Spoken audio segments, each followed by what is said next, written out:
আমরা drafting settings নিয়ে কথা বলছিলাম। তো এখন দেখা যাক ড্রাফটিং সেটিংস এর বাকি অংশগুলো। তো আমরা এখন ওস্ন্যাপ নিয়ে কথা বলবো। ওস্ন্যাপের কেন দরকার? কথার কথা, আমার এটা একটা লাইন, আমি একটা লাইন এঁকে নিই, অর্থটাকে অন রাখি যাতে 90 ডিগ্রি হয়। এটা একটা লাইন। এখন আমি আরেকটা লাইন আঁকাতে চাচ্ছি ঠিক এর মাঝে বরাবর। এখন আমি এটার মাঝে কখন পাবো এটা কিন্তু আমি বুঝতে পারছি না। আবার আমি আরেকটা লাইনের মাথা থেকেও যদি আঁকাতে যাই, কথার কথা আমি দেখছি এখান থেকে এভাবে করে আঁকালাম, কিন্তু তারপর যদি আমি এটাকে জুম করে দেখি এভাবে করে সরিয়ে, তাহলে কিন্তু এটা সরানোর নিয়ম হচ্ছে আমার যে মার্সারের যে হুইলটা আছে, সরি মাউসের যে হুইলটা আছে সেই হুইলটাকে রোটেট করালে জুম ইন জুম আউট হবে। তারপর এটাকে ওই হুইলটাকে চেপে ধরে এদিক এদিক ডামে বামে করলে এই ড্রয়িংটা আর কি এদিক ওদিকে যাবে। তো দেখা যাচ্ছে যে এটা কিন্তু এর মাঝখানে কিন্তু ইন্টারসেক্ট হয় নাই।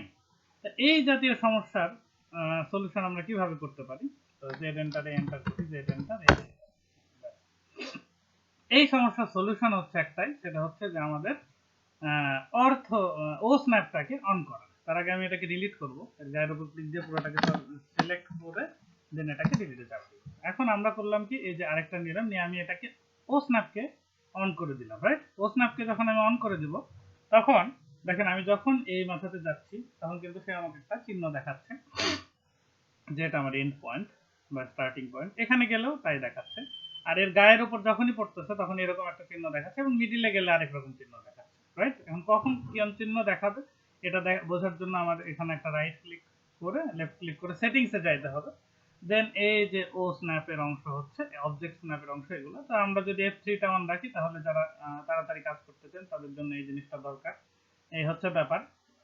তো আমরা এই যে এন্ড পয়েন্ট এরকম গোল্লা দেখাবে, মিড পয়েন্টে ত্রিভুজ দেখাবে, সেন্টার যখন সার্কেলের হবে তখন এরকম গোল্লা দেখাবে, নোড হইলে এরকম দেখাবে। এই সবগুলো সাইনকে আমরা অন করে দেবো, ব্যাস, সেটা এত ঝামেলা না করে, রাইট? তো এটার পাশাপাশি আমি ও ট্র্যাকের কথাটাও বলে রাখি। ও ট্র্যাকটা আমাদের আসলে ট্র্যাকিং করে জিনিসটা আমাদেরকে হেল্প করবে, কারণ পারপেন্ডিকুলার, ট্যানজেন্ট, নিয়ারেস্ট, হ্যাঁ, প্যারালাল এরকম সাইন দেখাবে। তো এগুলো আমি সিলেক্ট অল করে দিব, আর ও ট্র্যাক পরেরটা এটাকে অন করে দিলাম। দেওয়ার পরে আমি ওকে দিয়ে বের হয়ে আসবো, তাহলে আমার সবকিছু অন থেকে গেল। এই হলো ব্যাপার। কিন্তু আমি যদি এখানে ও স্ন্যাপে যে দেখা যাচ্ছে যে এটাকে যদি এটা সিলেক্ট না করতাম তাহলে কিন্তু ইন পয়েন্ট এরকম দেখাতো না, রাইট? এই হচ্ছে ব্যাপার। তো এই জন্য ও স্ন্যাপ আমাদের অলওয়েজ অন করে রাখতে হবে। এটা আমাদের স্ন্যাপ করে বুঝতে বুঝিয়ে দেবে যে আসলে আমরা একটা অবজেক্টকে মিড পয়েন্ট পেয়েছি নাকি ইন পয়েন্ট নাকি স্টার্টিং পয়েন্ট। এই হচ্ছে ব্যাপার। তো যাই হোক, এখন আমরা আসি ডাইনামিক ইনপুটে, ডিওয়াইএন। এই যে আমার যে কার্সারটা আমি এখানে ওখানে নিয়ে যাচ্ছি, তারপর এখান থেকে একটা স্ট্রেট লাইন আঁকাচ্ছি। তো দেখা যাচ্ছে যে প্রতিবারই আমার যে যখনই আমি কোনো কমান্ড নিচ্ছি, খেয়াল করেন নর্মাল অবস্থায় কিন্তু আমার কার্সার আছে, দেখা যাচ্ছে এই যে রোটেট করতেছে।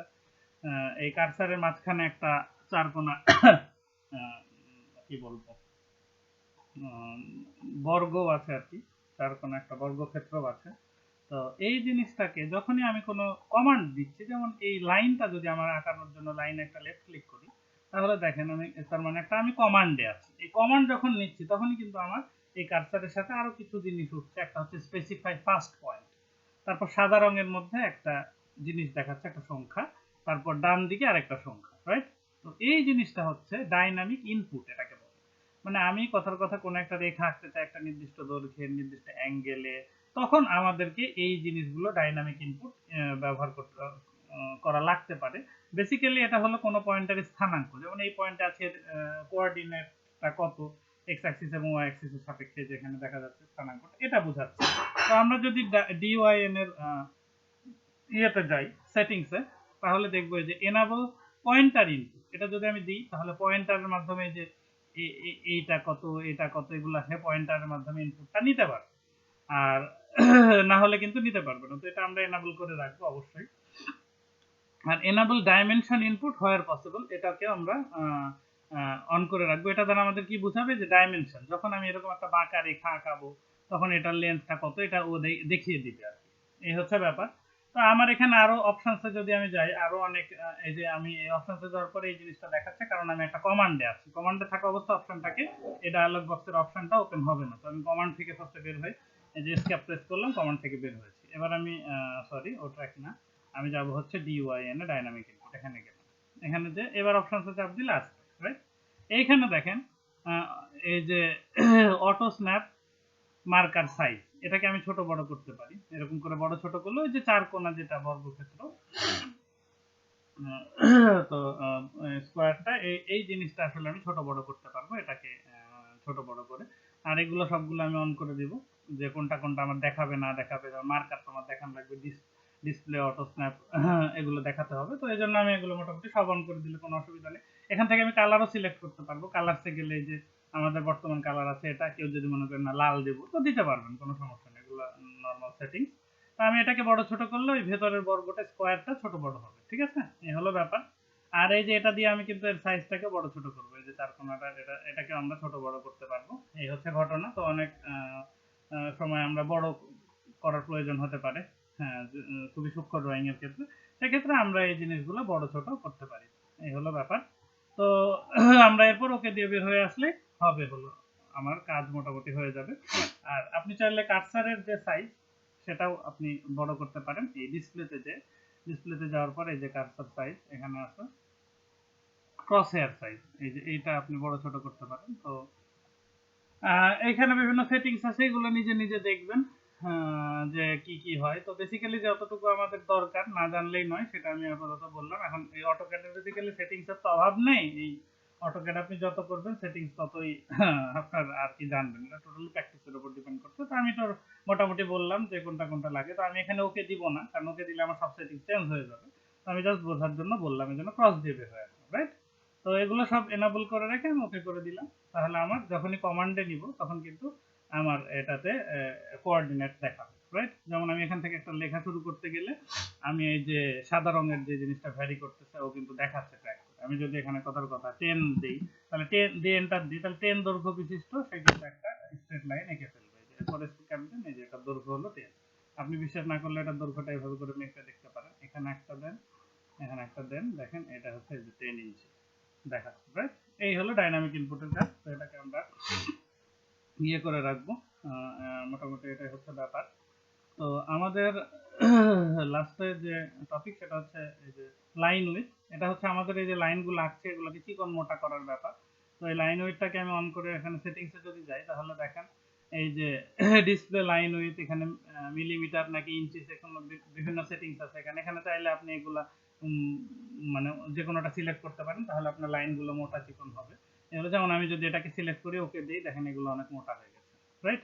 তো কোনো কোনো ড্রয়িং এর ক্ষেত্রে যদি আপনার মোটা দেওয়ার প্রয়োজন হয়, তাহলে সেটাকে আপনি এখান থেকে লাইন উইথটাকে সিলেক্ট করতে পারেন। তারপর এটাকে তো আমি এটাকে এত মোটা তো রাখবো না, এটাকে আমি একদম আগে যা ছিল সেই অবস্থায় 0 করে দিব, দিয়ে ওকে দিয়ে দেবো, হয়ে গেল। এখন আমি দেখা যাচ্ছে যে একটা শুধু আমার মোটা করা দরকার, সেক্ষেত্রে আমরা এই যে এইখান থেকে একটু এখানে কথার কথা এরকম নিয়ে নিতে পারি, নিয়ে এখানে যদি, তাহলে সব কিন্তু আর চেঞ্জ হবে না লাইন। এখন যেটা আঁকবো সেটা চেঞ্জ হবে। এই যে এখন আঁকলাম এটা মোটা হয়ে গেল, রাইট। এই হচ্ছে ব্যাপার। আবার এখানে আপনি পরবর্তীতে ফিরে আসেন এই যে বাই লেয়ারে, তাহলে এখন আবার আগের মতো হয়ে গেল। এই হচ্ছে মোটামুটি ড্রাফটিং সেটিংস। তো আমি এই সবগুলোকে ডিলিট করব, তাহলে কন্ট্রোল চেপে এ চাপবো, সবগুলো সিলেক্ট, এরপর ডিলিটে প্রেস করে দেবো, ব্যাস সবকিছু সিলেক্ট হয়ে গেল।